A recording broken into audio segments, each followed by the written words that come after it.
आर्य समाज कुबेर नगर अहमदाबाद के तत्वावधान में आयोजित सत्संग में समागत पवित्र आत्माओं, हम आपके मध्य में प्रति दिवस प्रातः काल की सभा में योग विषय पर अपने विचार प्रकट कर रहे हैं।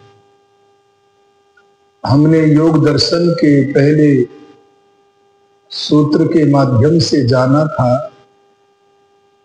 कि योग समाधि को कहते हैं और समाधि किसी भी वस्तु का प्रत्यक्ष करना है। हम वस्तु को प्रत्यक्ष मन की सब अवस्थाओं में करते हैं,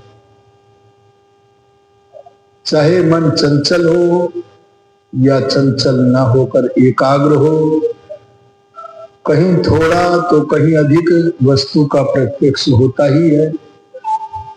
बस इस वस्तु के साक्षात्कार करने का नाम समाधि है।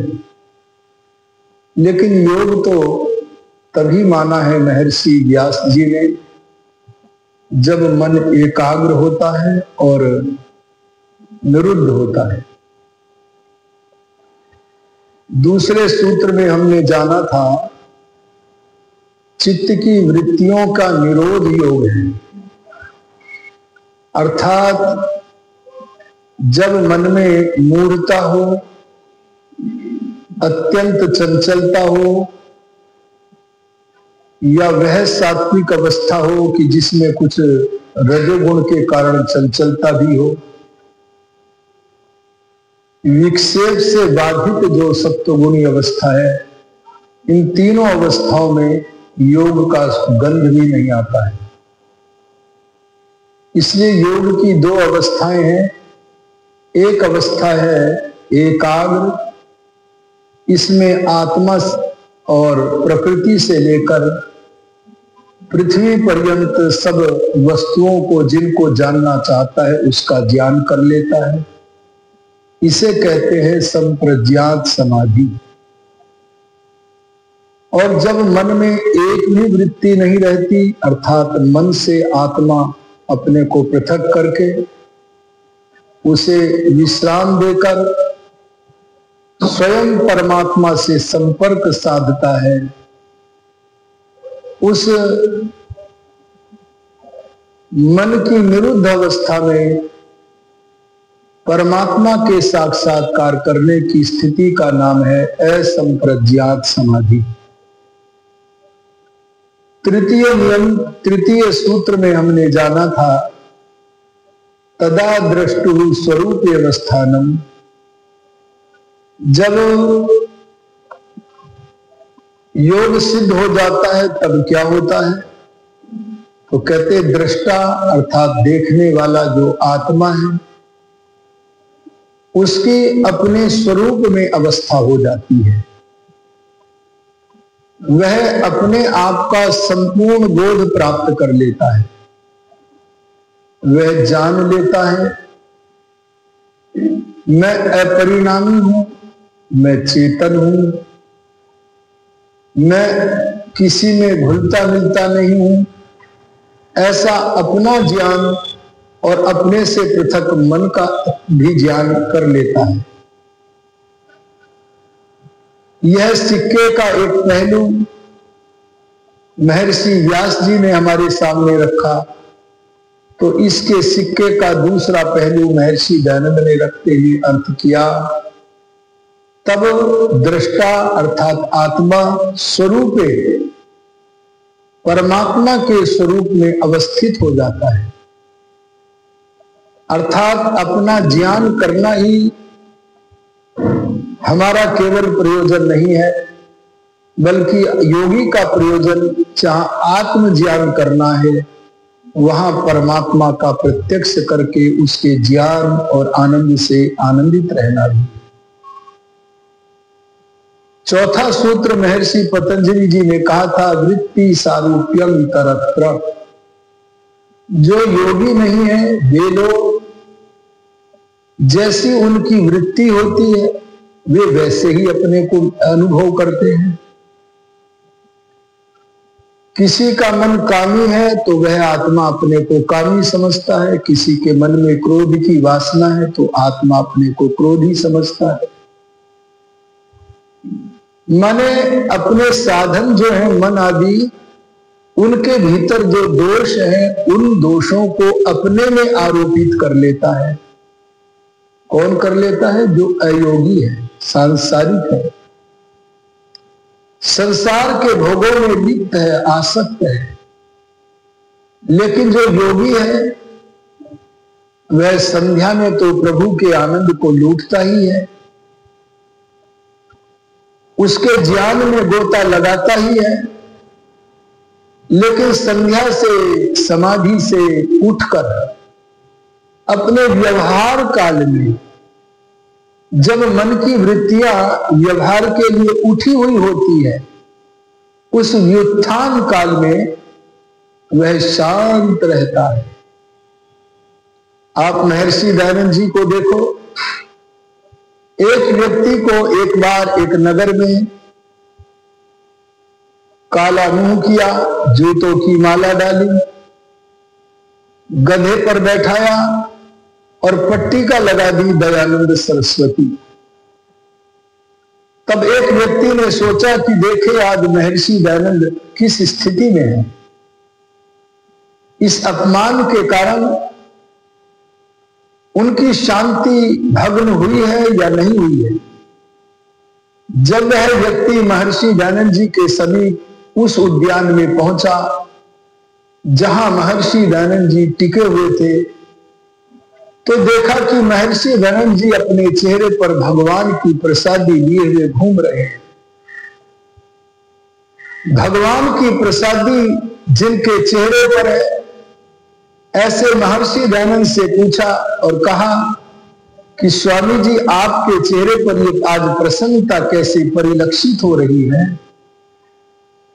आज तो एक मनुष्य को का मुंह काला करके, एक नकली दयानंद का मुंह काला करके, गले में जूतों की माला डालकर सारे बाजार में घुमाया जा रहा है। क्या आपका यह अपमान आपको बाधित नहीं कर रहा है? तब भगवान की प्रसादी में निमग्न आनंदित दयानंद बोले, आर्ष ज्योतिर दयानंद बोले, नकली दयानंद का मुख काला होना चाहिए, नकली दयानंद के गले में जूतों की माला डाली जानी चाहिए, नकली दयानंद को गधे के ऊपर बैठाकर घुमाया जाना चाहिए। और जहां तक वास्तविक दयानंद की बात है, वो तो प्रभु के ज्ञान और आनंद में निमग्न होता हुआ यहां उद्यान में भ्रमण कर रहा है। अरे देखो, व्यवहार काल में भी पूर्ण योगी महर्षि दयानंद की वृत्ति शांत है, कोई उपद्रव तो नहीं है ना।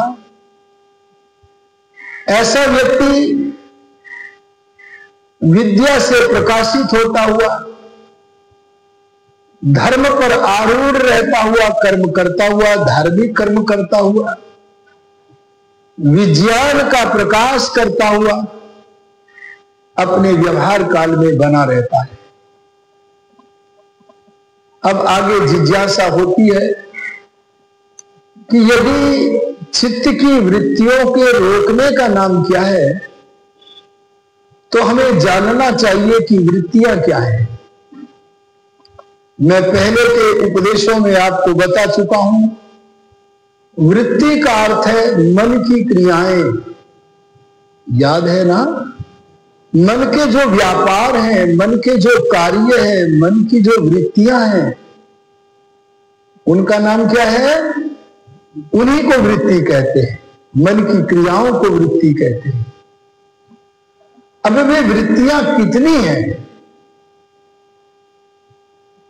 आप ऐसा करो, अपनी आंखों को बंद करके यदि, और आप अपने मन को देखो। आप माने आत्मा। यदि अपने मन को देखो तो पाओगे मन में बड़ी उथल पुथल चल रही है। मन कभी ये क्रिया, कभी ये क्रिया, कभी ये क्रिया, असंख्य क्रियाओं में मन फंसा रहता है, एक पल को भी टिक नहीं पाता है। मन की जो सैकड़ों हजारों लाखों नहीं बल्कि असंख्य क्रियाएं हैं, उन असंख्य क्रियाओं का नाम वृत्ति है। उन असंख्य क्रियाओं को, असंख्य वृत्तियों को महर्षि पतंजलि ने 4 विभागों में बांट दिया है। अजी त्रिलोकचंद जी कितने विभागों में? ना 4 में नहीं, 5 विभागों में बांटा है। अरे बोलो कितनों में बांटा है जी?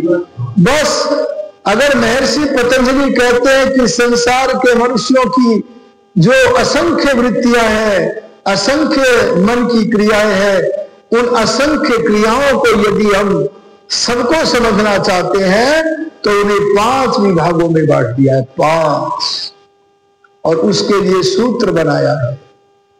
क्या सूत्र बनाया? वृत्तयः पंचतयः क्लिष्टा क्लिष्टः।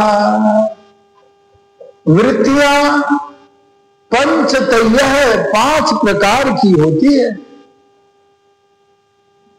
ये असंख्य मन की क्रियाएं 5 प्रकार की होती है। और वे वृत्तियां हमें क्या देती हैं? क्लिष्टा क्लिष्टा। वे हमें क्लेश देने वाली भी होती हैं और वे हमें सुख देने वाली भी होती है।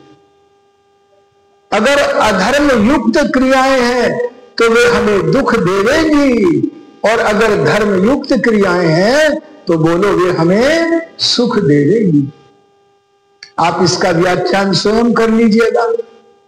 अच्छी वृत्तियां सुख देने वाली हैं और गंदी वृत्तियां दुख देने वाली है।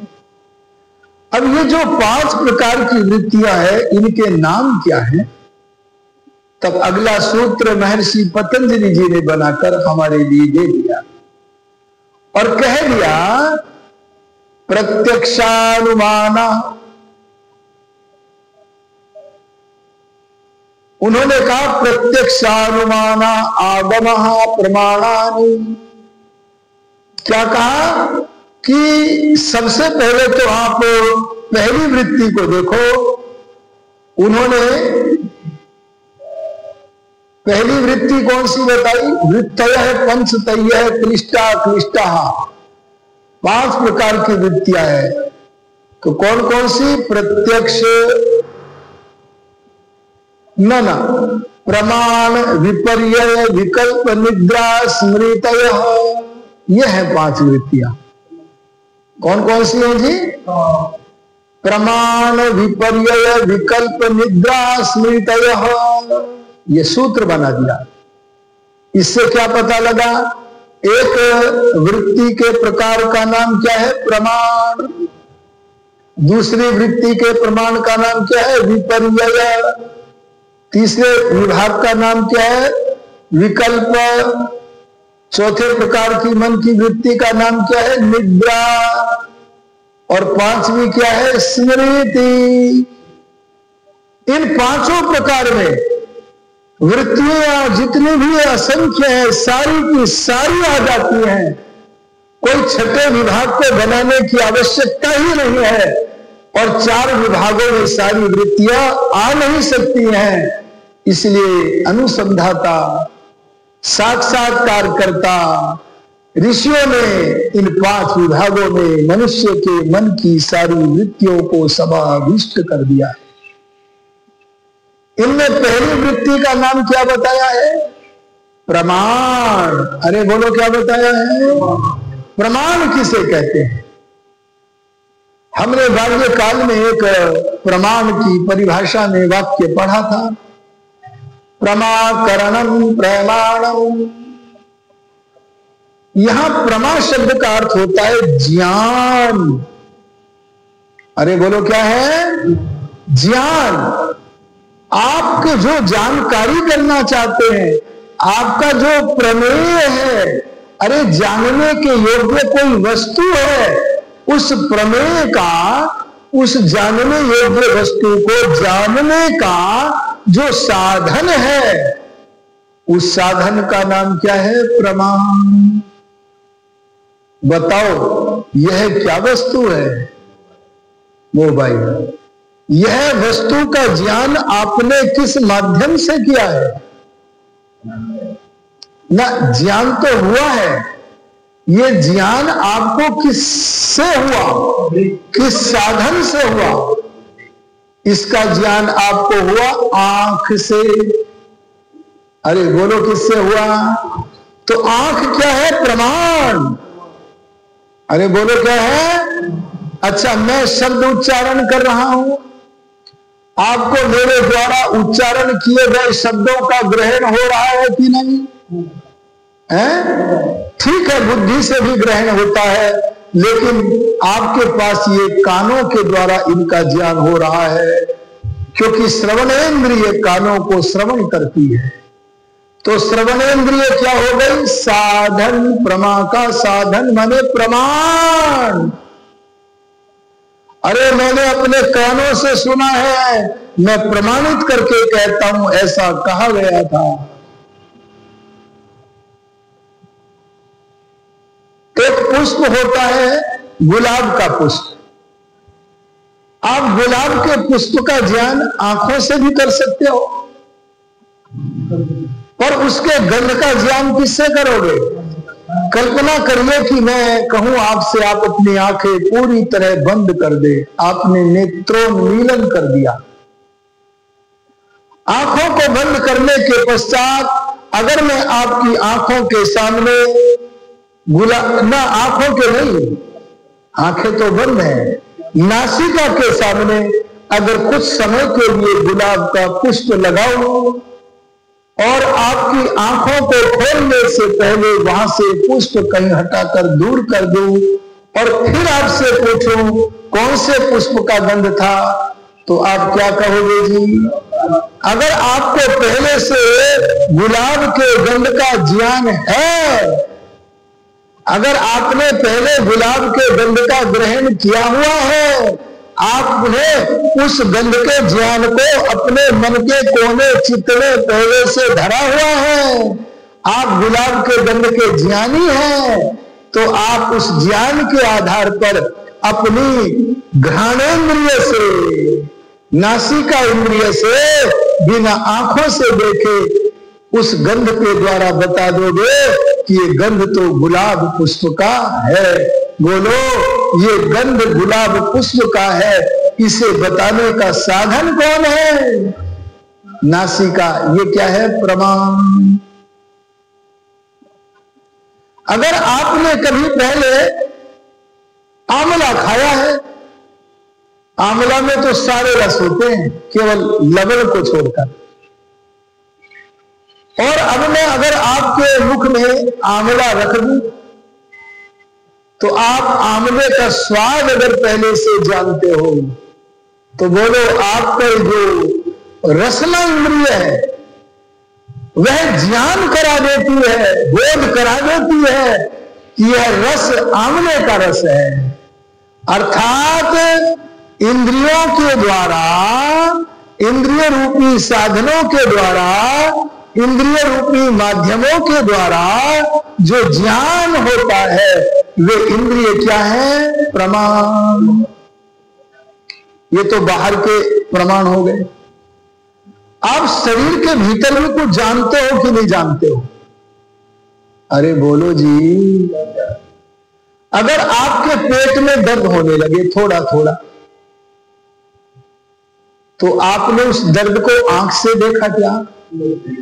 अरे कान से सुना क्या? अरे नासिका से ग्रहण किया क्या? किसी से नहीं किया।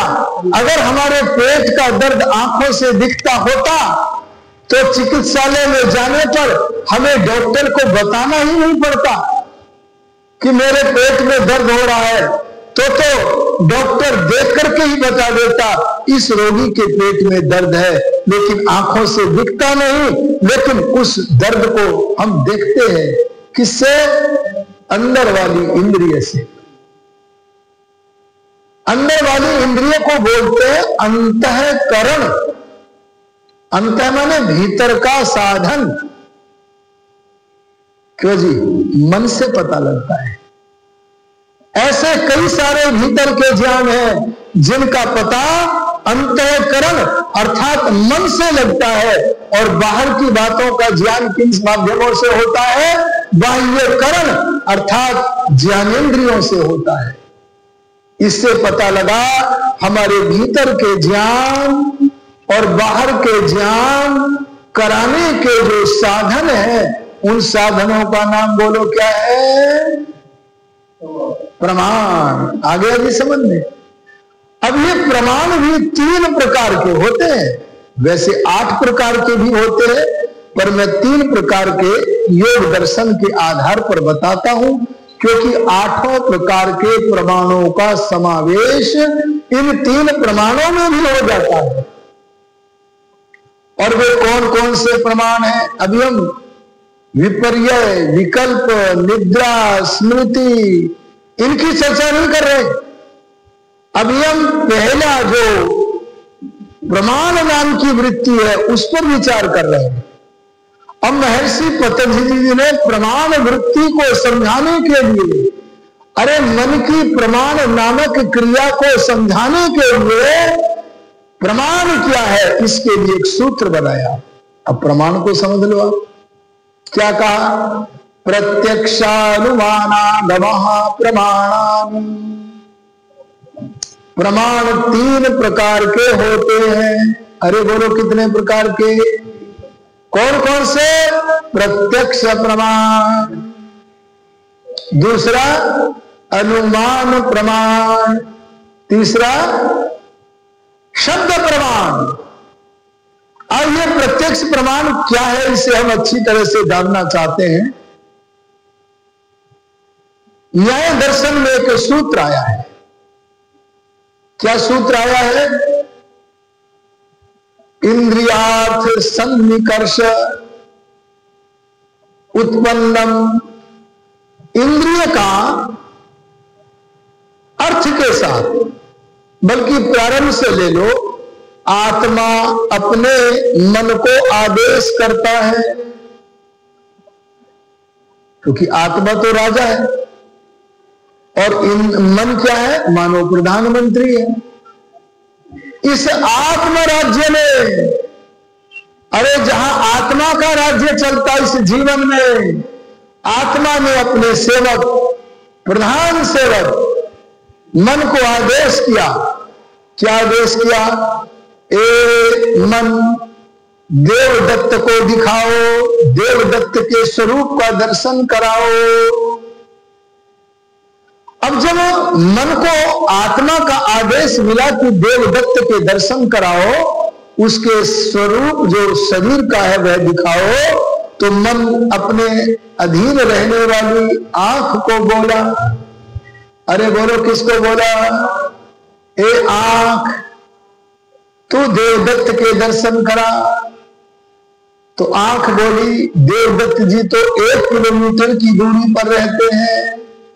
तो मन ने पैर इंद्रिय को कहा, ए चलो, चलना प्रारंभ करो, 1 किलोमीटर जाना है, वहां देवदत्त जी से मिलना है। देखो आदेश चल रहा है। और वहां जाकर 1 किलोमीटर पैर ले गए, या पैर से नहीं जाना चाहते तो जो साधन था आपने उससे चले गए। पैर इंद्रिय से वहां जाने के बाद अब आंख ने देखा देवदत्त जी को। आप देवदत्त हैं? बोले हाँ जी मैं ही देवदत्त हूं। हमारे स्वामी ने कहा है कि आपके स्वरूप का बोध कराएं, आपको जाए उन्हें। अब देवदत्त के स्वरूप को देखकर, उस स्वरूप देवदत्त के रूप को देखकर मन ने उस रूप को किसे दे दिया जी? ना इंद्रियों ने किसे दे दिया? उस रूप को मन को दे दिया, और मन ने किसे दे दिया? आत्मा को दे दिया। आत्मा उस ज्ञान धन का धनी बन गया। आगे भी समझ में? तो यहां पर ये जो प्रक्रिया चली है प्रत्यक्ष करने की, ये प्रक्रिया जो होती है इसका नाम है प्रत्यक्ष प्रमाण। ऐसे ही आंखों से ही नहीं, शब्द का भी है, अरे बोलो कान का, उसका नासिका का भी है, स्वाद का भी है, जैसे कि मैं बता चुका हूं। लेकिन ये प्रत्यक्ष तभी पूर्ण माना जाएगा जब इसमें 3 विशेषताएं होंगी। अगर आपने अवधान के साथ, किसके साथ जी?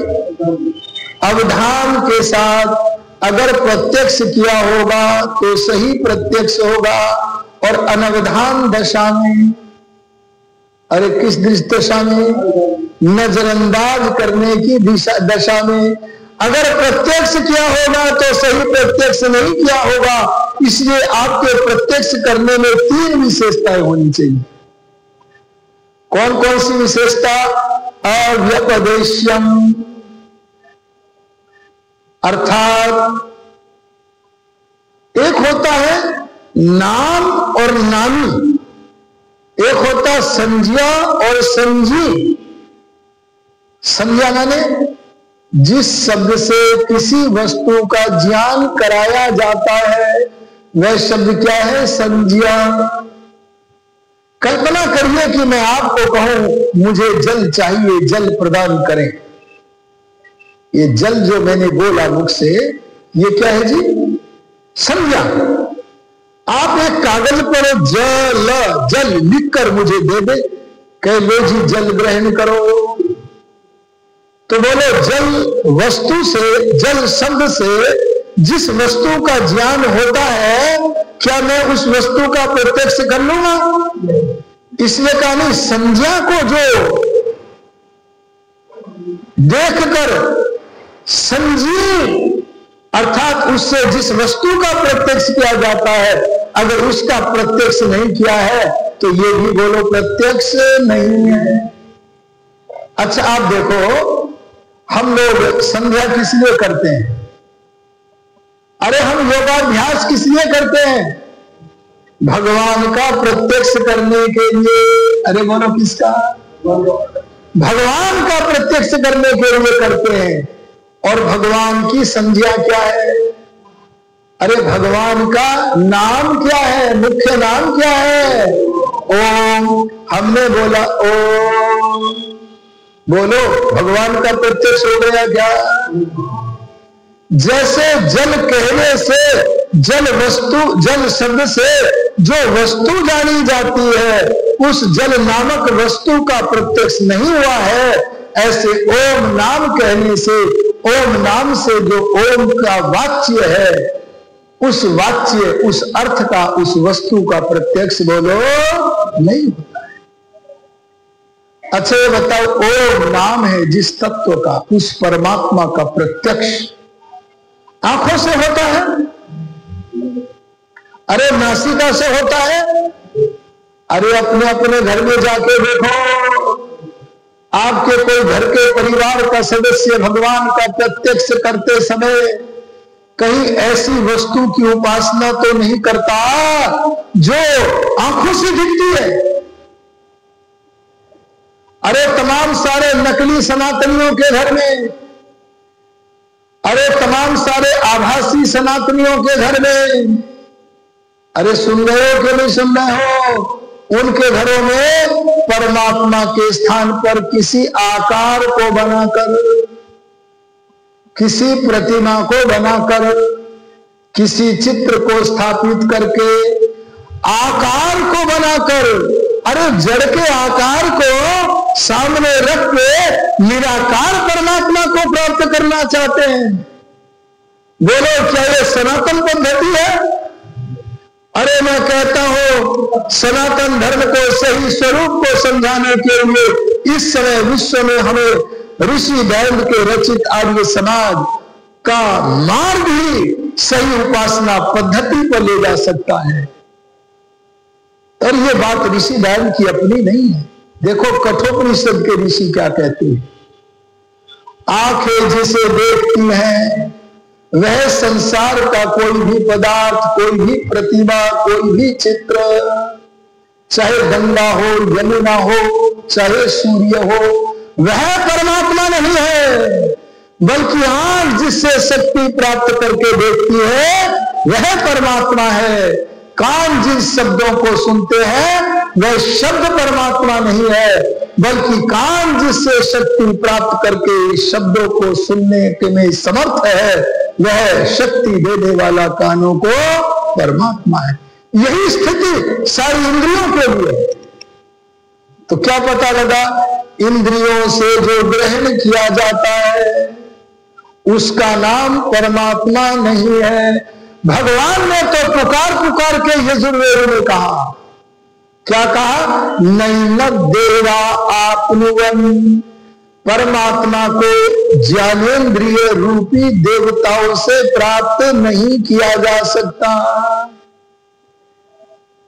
इसका मतलब क्या हुआ? ओम नाम से साधन है वह जब करके मन एकाग्र करने का, लेकिन नाम जिसका है वह हमारा प्रमेय है, जानने के योग्य है, साक्षात्कार करने के योग्य है। वह कौन है?